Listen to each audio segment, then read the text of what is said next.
আসসালামু আলাইকুম দিনী মা ও বোনদেরকে কোরআন ক্লাসে স্বাগতম।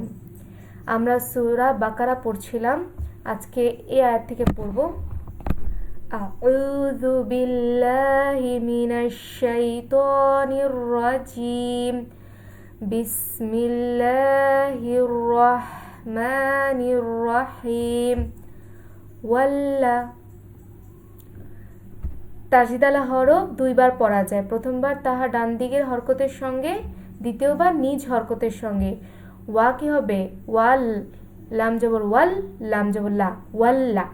আর তাজদিদের ডানে এই হরকতবিহীন, এই আলিফের ওপরে কোনো হরকত নেই, হরকতবিহীন হরফ পড়া যায় না। তাহলে এটা কি হবে? ওয়াল্লা।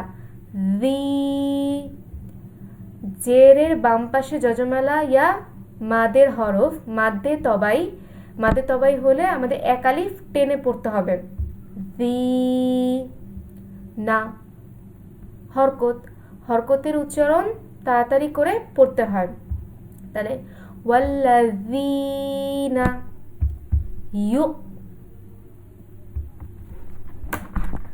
যজমালা হরফ তাহার ডান দিকের হরকতের সঙ্গে একত্রে একবার পড়া যায়। তাহলে ইয়া, এখানে যেহেতু হামজা রয়েছে, ওয়ার উপরে হামজা রয়েছে, এজন্য আমাদের ইউ করে পড়তে হবে। ইউ। মিম জের মি হরকতের উচ্চারণ তাড়াতাড়ি করে পড়তে হয়। নুন ওয়া পেশ, নু। পেশের বাম পাশে যজমালা ওয়া মাদের হরফ, মাদ্দে তবাই এক আলিফ টেনে পড়তে হয়। তাহলে ইউ মিনু, নুন জবর না, হরকতের উচ্চারণ তাড়াতাড়ি করে পড়তে হয়। বাজের বি হরকতের উচ্চারণ তাড়াতাড়ি করে পড়তে হয়। মা,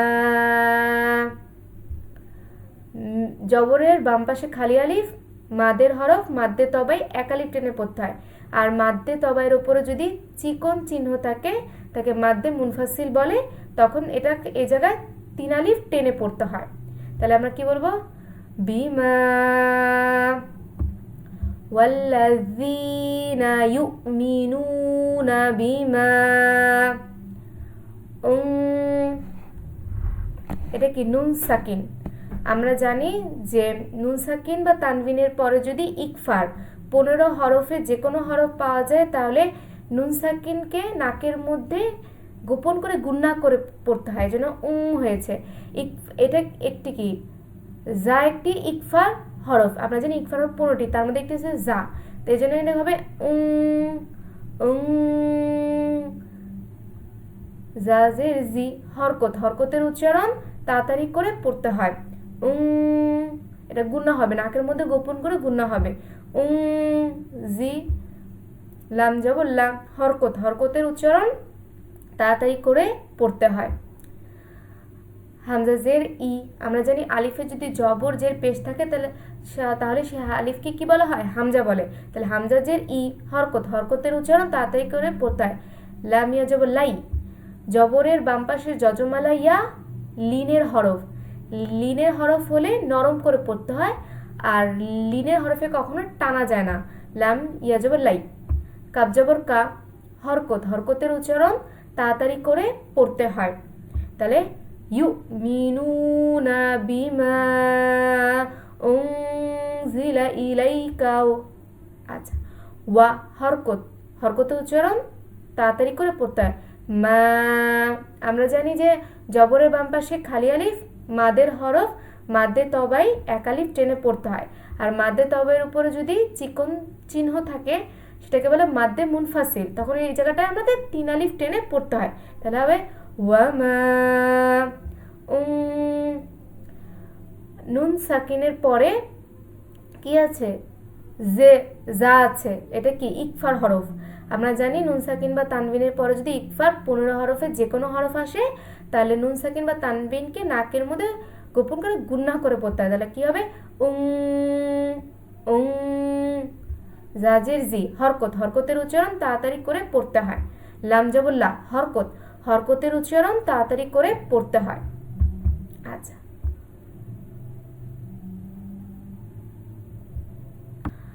মিং, আবার নুন সাকিন এরপরে কি আসছে কফ আসছে, এটা ইকফার হরফ, তখন এটা কি করতে হবে গুণা করে পড়তে হবে। আমরা জানি নুন সাকিন বা তানবিনের পরে যদি ইকফার 15 হরফ যে কোনো হরফ আসে, যে এখানে এই যে এখানে একটি ইকফার হরফ এসেছে যা, এখানে এসেছে যা, এখানে এসেছে কফ, এগুলি ইকফার হরফ। তা নুন সাকিনের পরে ইকফার হরফ এসেছে, তখন আমরা কি করব নাকের মধ্যে গোপন করে গুণা করে পড়ব মিং কব।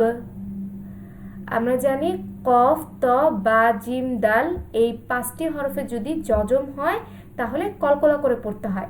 তাহলে যে তাহলে কি হবে ক বা জবর কব, লাম যে লি হরকত, হরকতের উচ্চারণ তাড়াতাড়ি করে পড়তে হয়। কাব জবর কা হরকত, হরকতের উচ্চারণ তাড়াতাড়ি করে পড়তে হয়। আর এখানে যদি আমরা থেমে যাই বা ওয়াকফ করে ফেলি, তখন এই আমরা জানি ওয়াকফের আগে যদি এক জবর এক জের এক পেশ থাকে আবার দুই জের দুই পেশ থাকে তাহলে তা সাকিন করে পড়তে হয়।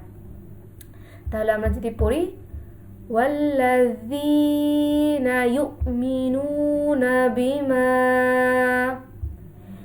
বিমা উনজিলা ইলাইকা ওয়া মা উনজিলা মিন ক্বাবলিক। ওয়া হরকত, হরকতের উচ্চারণ তাড়াতাড়ি করে পড়তে হয়। বা লামজের বিল, যজমালা হরফ তাহার ডান দিকের হরকতের সঙ্গে একত্রে একবার পড়া যায়। আর যজমে ডানে হরকতবিহীন হরফ, এখানে কিন্তু একটা আলিফ আছে যেটার উপর কোনো হরকত নেই, এজন্য হরকতবিহীন হরফ পড়া যায় না। বালামজের বিল, লাম বালামজের বিল ওয়া বিল আলিফের উপরে কি আছে খারা জবর, খারা জবর খারাজের উল্টা পেশ হলে এক আলিফ টেনে পড়তে হয়, এটাকে বলা হয় মাদ্দে তবাই। তাহলে হবে ওয়াবিল খি খি খি খজের খি, এটা হলো একজের হরকত, হরকতের উচ্চারণ তাড়াতাড়ি করে পড়তে হয়। র জবর র, তাহলে এটা কি হরকত, হরকতের উচ্চারণ তাড়াতাড়ি করে পড়তে হয়।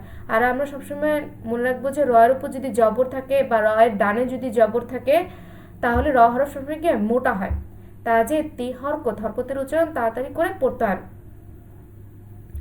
হামিম পেশ হুম, এটা মিম সাকিনের পরে কি আসছে ইয়া আসছে। আমরা জানি মিম সাকিনের পরে যদি বা মিম ব্যতীত অন্য হরফ আসে তাহলে ইজহার করে পড়তে হয়।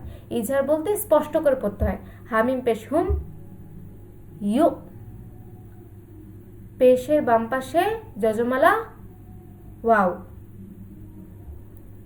পেশের বাম পাশে যদি যজমালা ওয়াও থাকে তাহলে কি হয় মাদ্দে তবাই এক আলিফ টেনে পড়তে হয়। তাহলে কি ওয়াবিল আখিরাতি হুম ইউকিনুন, কবজের কি, এটা কি হরকত, হরকতের উচ্চারণ তাড়াতাড়ি করে পড়তে হয়। নুন ওয়া পেশ নু, পেশের বাম পাশে যজমালা ওয়াও মাদ্দে তবাই বা মাদের হরফ, মাদ্দে তবাই হলে কি হয় এক আলিফ টেনে পড়তে হয়।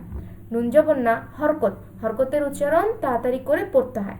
আর আমরা জানি এটাকে বলা হয় ওয়াকফ, ওয়াকফের আগে যদি এক জবর থাকে বা এক জের থাকে বা এক পেশ থাকে বা দুই জের থাকে বা দুই পেশ থাকে তাহলে সবসময় কি হয়ে যায় সাকিন হয়ে যায়। আর যদি এই মাদ্দে তবাই, এটা নুনের উপরে পেশ আছে পরে আছে ওয়াও পর যজম বা সাকিন যেটাই আমরা বলি, নু মাদ্দে তবাইয়ের পরে যদি ওয়াকফ হয় তাহলে মাদ্দে আরজি হয়ে যায়, তখন এই জায়গাটায় 3 আলিফ টেনে পড়তে হয়। তাহলে হবে ওয়াবিল আখিরাতি হুম, এখানে হুমে টান হবে না, ওয়াবিল আখিরাতি হুম ইউকিনুন।